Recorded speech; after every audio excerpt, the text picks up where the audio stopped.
What is up? It's your boy, Anecdotal, and today we're going to be discussing trans tickets, when to use them, how to compare them to gems, and how they matter in the game. So one, trans tickets, they're just these little tickets used to go ahead and put one of these yellow stars or circles. I have 67 trans tickets right now. 67. So what that does show you is once you get the units you need, trans tickets are just not used at all. There's no reason for me to use these trans tickets until I get like more drummers. But for now, sacrificing units, not worth it. Just use trans tickets. There's no reason to go ahead, evolve this, and evolve that, and use trans tickets. And while we're at it, let's just throw this right out there. If they are not 5 or 6 star units, by that I mean the ones that originally have a square that's red that becomes gold when you evolve them, don't use trans tickets on them. Just use gems. Unless you're at a point like I am where it doesn't even matter, but there's no real reason to use trans tickets on anything less than that because it lowers the value of trans tickets themselves. Unless you're at the point like I am where trans tickets don't matter. Alright, so let's go ahead and get to the nitty gritty of it. First thing that you want to transcend is your 2 core. So your magical core and your physical core are the very first units that you want to get to T3. Why? Because it doesn't matter what you do, if you're at a higher level, it's better than you. Why does level matter? Well, because levels depend on or determine what your final stage of Spirit Highland is. So depending on what level you are, you open up different stages in Spirit Highlands, and the higher level you are, the better pets you can farm. The second reason, and this would be more of a collective reason I guess, would be Guild Boss Raid. The higher level you are, everything scales that way, so you'll do more damage to bosses if you're a higher level. Even if you have the exact same setup, the exact same pets, and the exact same units, if your level's higher, you're going to be doing more damage. And lastly, it just also increases the amount of levels you can go to. Right now, super late game, I don't have the economy for it. Even now with 7-star artifacts, reaching the last level, and not really the last level. So let's just go ahead and look at friendliness.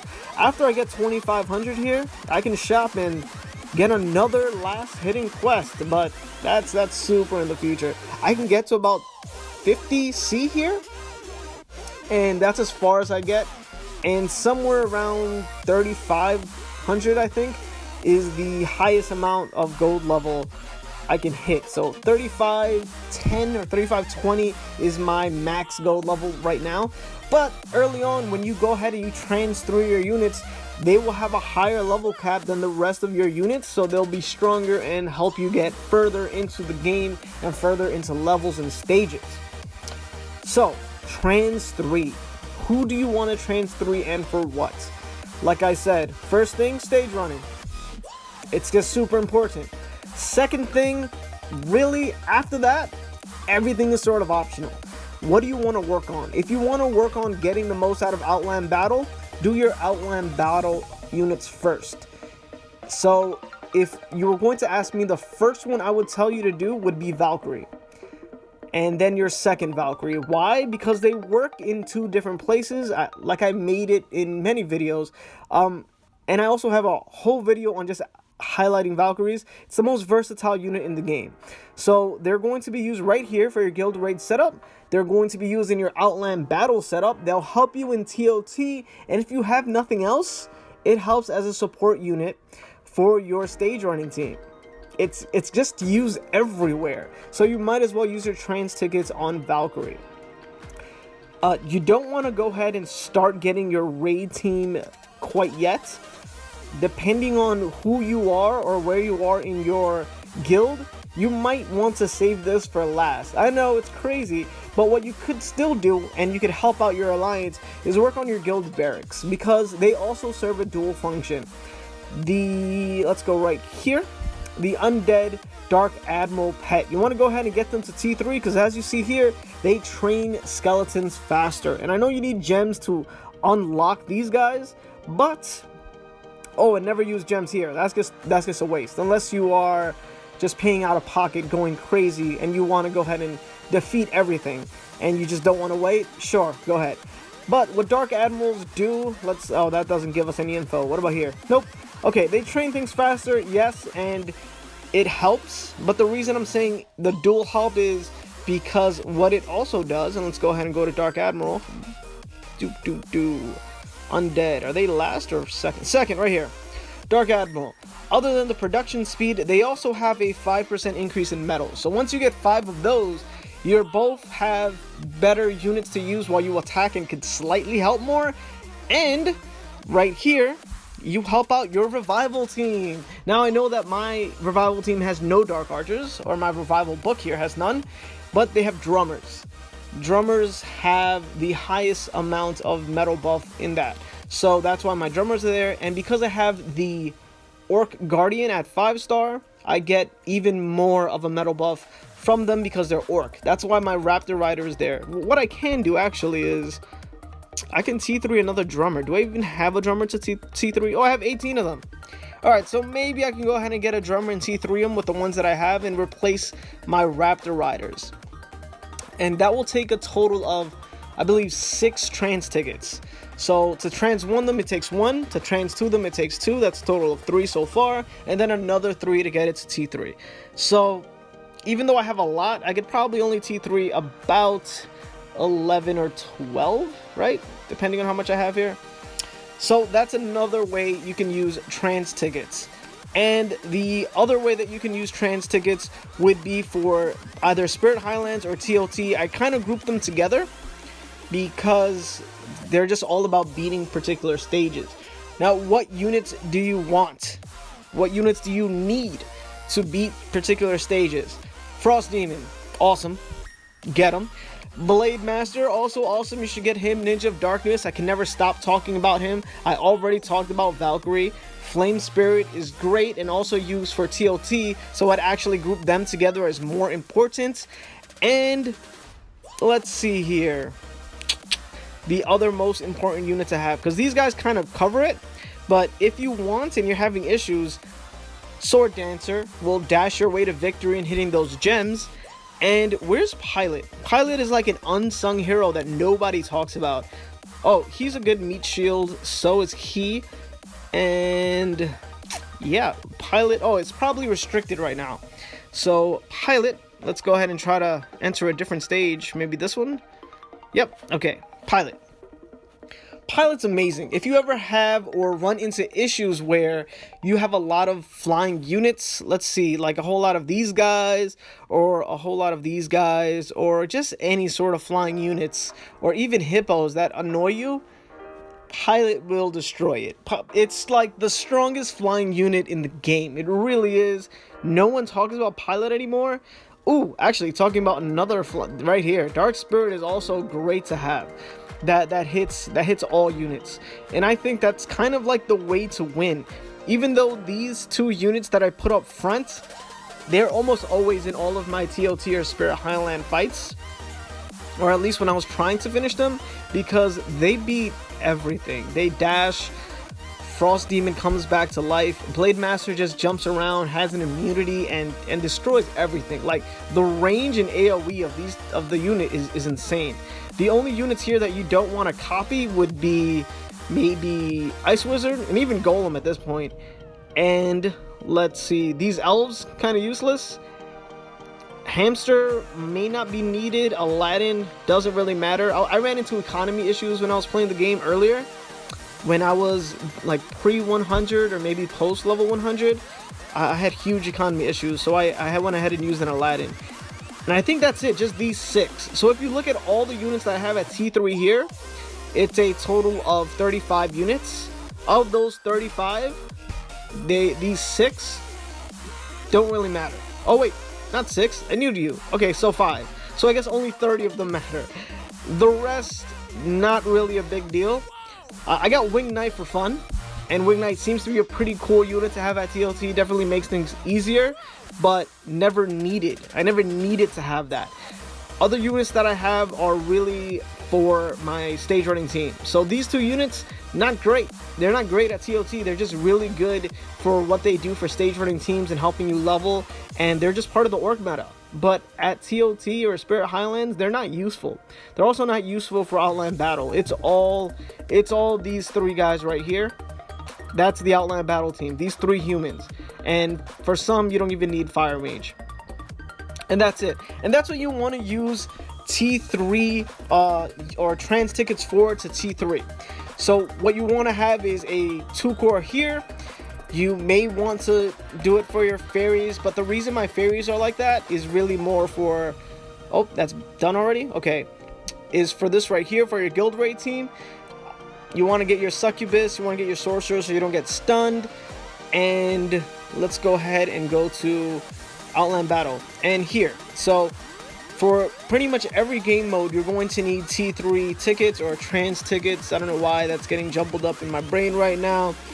But as long as you got a good revival team, which you should have, because I said earlier to make sure to work on your barracks and get your trainers in, you'll have enough there, and you'll get enough of a metal buff after you get your 2-core. And after you get your 2-core and your good metal buffs, what you can do is start working on your Outland Battle people, because your level doesn't matter. So you can be just as high as I am, well, slightly or almost just as high as I am, because you're not going to have the tribe fortification I do. But since level doesn't matter, your levels don't scale here. So you'll be able to get almost as high as I am and get all these extra bonuses, all these gens, these extra little pets, which I'm telling you, man, that video will be coming soon. Look at these guys. They are, look, Kobe 54, less than 100 more to go. Puppies over here at 31. I don't know what's gonna happen when I can trans them, but you better bet that I'm making a video once I can trans these regular units and see what kind of shift there is in Outland Battle. But that's gonna be still super in the future. I'm only getting 3, and who knows, like maybe once I get 3 every week or something. I'm not sure, because I never counted, because I didn't think it would happen. But look at that. These pets, they're almost there. Look at this guy. I can't wait I hope that tomorrow he comes up or something, so I can go ahead and get him. But yeah, getting off topic here. You want to work on Outland Battle because it doesn't scale to levels. So that's probably the third one I would say to work on, unless you're having issues with TLT. And again, if the unit is not a 5-star unit, that becomes a 6-star unit. Like every time you evolve something, it goes up. So this regular unit, 4-star unit, you evolve it, it becomes a 5-star unit, but it's not a native 5-star unit. The native 5-star units, when you evolve them, they have a gold square around them, and originally they have red and it's 5. How can you tell? Well, if you're not sure, you just, I guess you look up here and they're all in order. They are all, I guess, native 5-stars that turn into 6-stars, and they have a red square. And here, once you get past Golem, they're all 4-star units that become 5-star units. These are the only ones you want to use trans tickets for. The useful units, not to use trans tickets on, but just to evolve here, it's probably just going to be Skeleton Warrior. Let's see who else other than Skeleton Warrior. It's nice to have an Orc Wing, but I covered all of that in a TLT video, and you can pretty much, let's see if I have one on me right now. Here you go. These are the units that I decided at T3, and you can just go ahead and take a snapshot at this. I don't really use this unit that much, so I guess I T3'd that one for fun. But everyone else that I T3'd, I did not use trans tickets for, and I don't regret it. The reason why I have 5 Skeleton Warriors is because I was testing out what would happen if I had 5 Skeleton Warriors and dropped, let's go here, and drop one of these human units and replaced it with Succubus or something like that, or Ninja of Darkness. I used to run Ninja of Darkness in here, and use Skeleton Warrior to see how much it would help out. But it's really all about T3ing your heroes here and having them do work. Not the army of units that you have, but the heroes, or soldiers they call them here. It's all about having the heroes and not the soldiers here, which is the complete opposite of what you have on raids. But yeah, trans tickets, that's what you want to use it on. Stage running teams, number 1.